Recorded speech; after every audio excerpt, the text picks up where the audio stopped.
I keep replaying the night the sea tried to take our stack and the machine tried to keep us calm.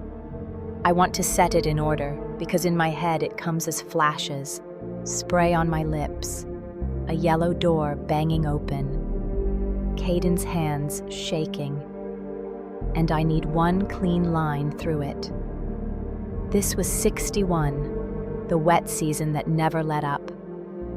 Our place was a welded stack of rooms on a rock spine, a refugee stack built from port scraps.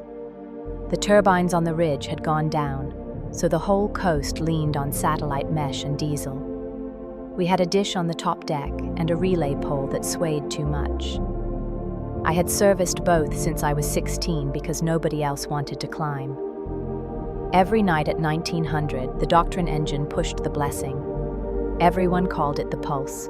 It came through the halo patches on our temples, little gel stickers with a filament that sat on your skin and talked to your cortex.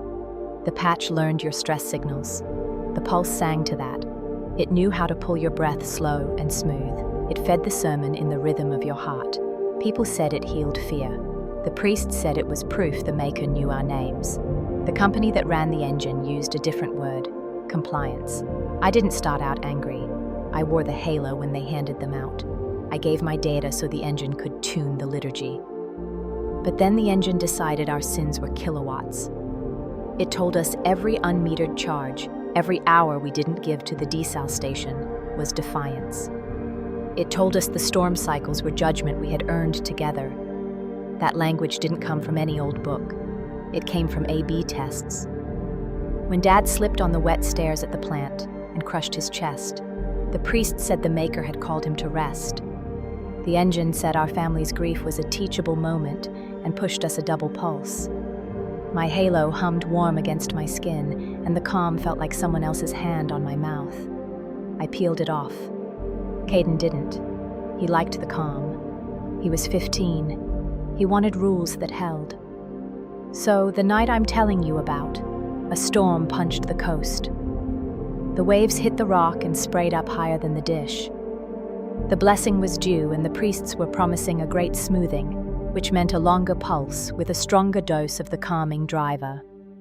I had found the settings buried in the public code dump months before.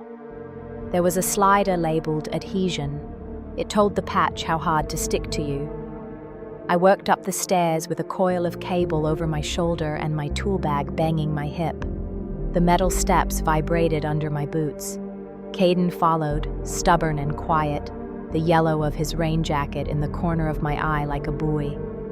"You shouldn't be outside," he said. "The pulse is starting." "That's why I'm going up," I said.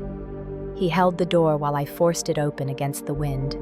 The top deck smelled like wet rust. The dish was turned wrong, pointing at low cloud instead of the satellite path.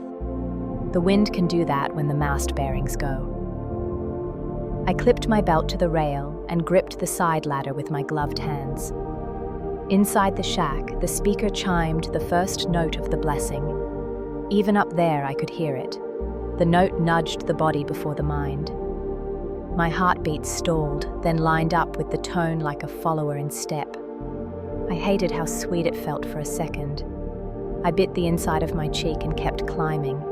I hit the junction box and popped it with the flat of my wrench. The relay board blinked dumbly at me, a row of steady little lights. I unplugged the main feed and the tone dropped out of the air. The pressure lifted from my chest. Down in the kitchen, someone yelled my name. It sounded like Travis. He liked the pulse. He said it helped him sleep. I stripped the new cable and clipped it into the pass-through. I had a plan, and here it is in clear order. Cut the feed from the Doctrine satellite for our block. Patch in a local loop from my stack. Aim the dish to the Civic channel, the open one the council kept for distress calls and weather. Push voice instead of Doctrine, and ask people to take off their halos, just for one night. Give them back the sound of themselves. It doesn't look like much when you write it down. It felt like walking a wire with the sea below. Caden climbed until his shoulder touched mine. The wind blew his hood back. His halo was bright under the wet hair. "You can't stop it," he said. His voice was small and fierce. "It helps people. It helps them forget they're drowning. I said. I turned the dish slowly by hand. The bearings screamed. "Hold this, just keep it here." He held it. The wind shoved him, and he braced with both feet. I ran the alignment script on my pad. The screen shook in my hand. The Civic channel pinged green. The lamp on the pass-through turned steady. "Okay," I said. "Now I need you to do something for me." He didn't look at me. He was focused on the dish. The halo on his temple blinked. I could see water beading on the gel. "What?" "Take it off." "No." "If you take it off and you still want it, I'll stick it back myself after we finish. I swear." The shack door blew open then, and Travis shouldered in, hair plastered to his forehead. He looked at the board, and then at us like the floor had dropped. "You're going to get us exiled," he said. "The priests can see outages. They'll send a drone." "Help me or leave," I said. "No time." Travis stepped back. His lips pressed thin, but he didn't go.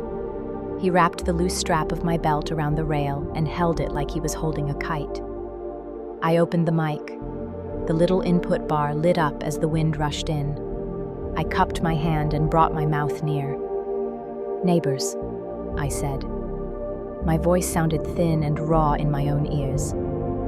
"This is Marin on the ridge. I cut the blessing for our block.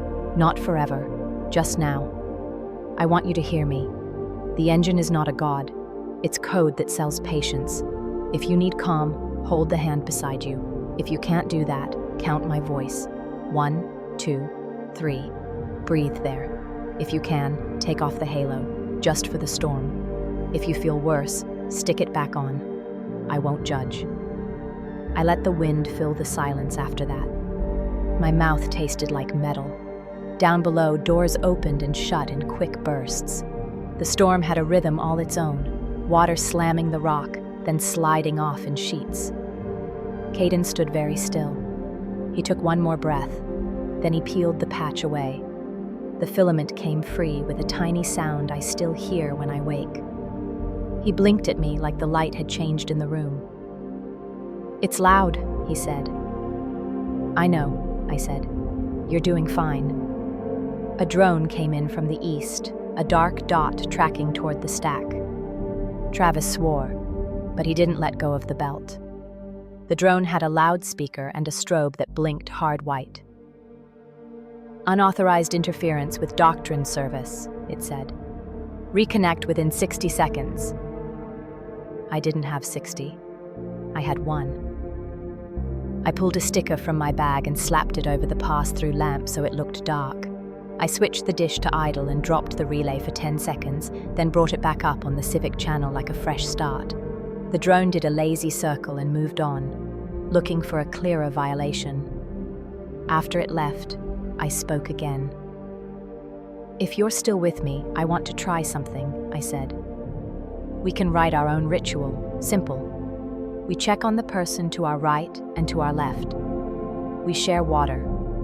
We name one thing we can fix tomorrow. We mark grief without trying to fix it." I shut the mic. My hands shook, not from cold. Travis wiped his face with his sleeve. "They'll be mad," he said. "Maybe," I said. "Maybe they'll listen." We stayed up there, 3 soaked people on a roof with the relay light blinking for us, while the sea hit the rock again and again. In the dark below, I started to see movement. Windows opened, voices called across the gap between stacks. No sermon, just names. Allie asking if Jenny had extra candles. Andrew saying his pump failed and could someone bring a hand tool. A child crying and then quieting as her mother sang something old, not from the engine at all. The next morning, half the block wore their halos again. The other half kept them in pockets like stones. The priest sent a message about maintaining harmony. The company sent a technician who replaced our bearings and locked the mast. Nothing exploded. Nobody got exiled. The world stayed broken and still beautiful. I'm not going to pretend we overthrew anything. The engine kept learning. It started to offer community mode prayers that sounded suspiciously like what we had done on the roof. It tried to sell us back our own voices with a purity seal.